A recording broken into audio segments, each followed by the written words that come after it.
Prince Andrew once said he didn't rule out remarriage with Sarah Ferguson.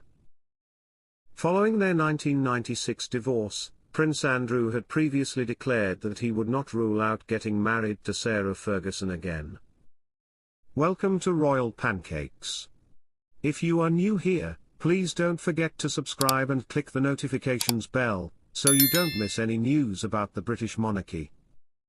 The prince proposed to Fergie at Flaws Castle in the Scottish borders, and the two were wed for 10 years, from 1986 to 1996.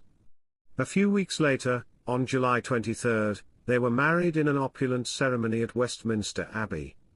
In 1992, they got a divorce, and a few months later, shocking pictures of the Duchess getting her toes cut off by American businessman John Bryan surfaced.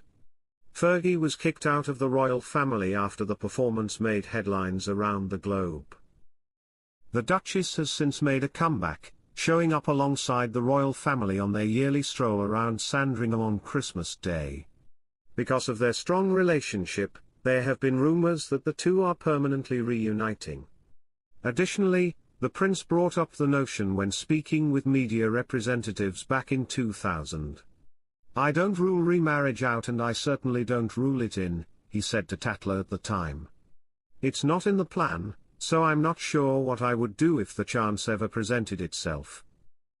Victoria Arbiter, a royal novelist, dispelled persistent rumors earlier this year that the Duke and Duchess of York could get married again. "There has been much conjecture about whether or not Andrew and Fergie will get married again," the speaker stated. "But why make things more difficult when their existing circumstances seem to work well for them both?"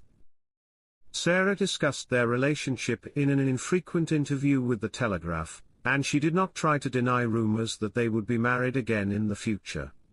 "All I can say is that we are happy with the way we are right now," she said to the newspaper. "We frequently claim to be the world's happiest divorced couple. Not from one another, but detached from one another. As co-parents, we encourage one another and think that family is the most important thing. I'm proud of the work we've done as a family to raise our kids and maintain a solid foundation.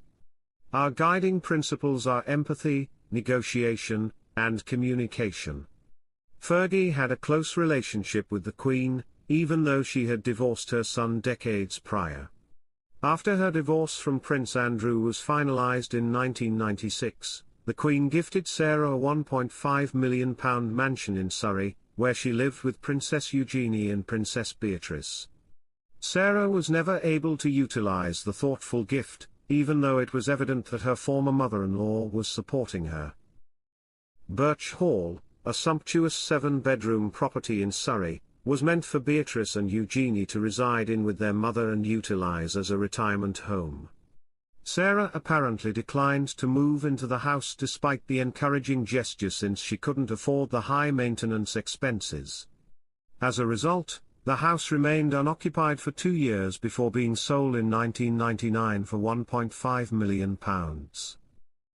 Sharon Osbourne has denigrated Prince Andrew, calling him stupid and expressing her wish for him to vanish. The King's brother's friendship with convicted paedophile Jeffrey Epstein led to his resignation from the royal family. The Duke of York has not been seen in public very often since his mother, Queen Elizabeth II, abdicated his royal titles and patronages. For this reason, when the Duke and the King and Queen Camilla arrived at Windsor for the annual Easter Sunday church service, royal onlookers were shocked. Worse yet, several admirers said that Andrew seemed to be leading the group. Princesses Beatrice and Eugenie, together with their ex-wife Sarah Ferguson, accompanied Andrew.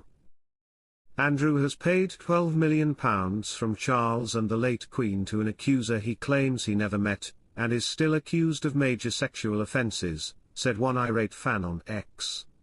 He has tried his hardest not to assist the cops.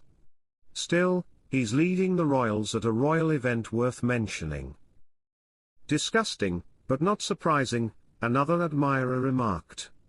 Harry and his family are kept apart while a sexual offender is allowed to lead them. They annoy me. In an interview with Talk TV on Monday, Sharon said she didn't like Andrew's unannounced visit.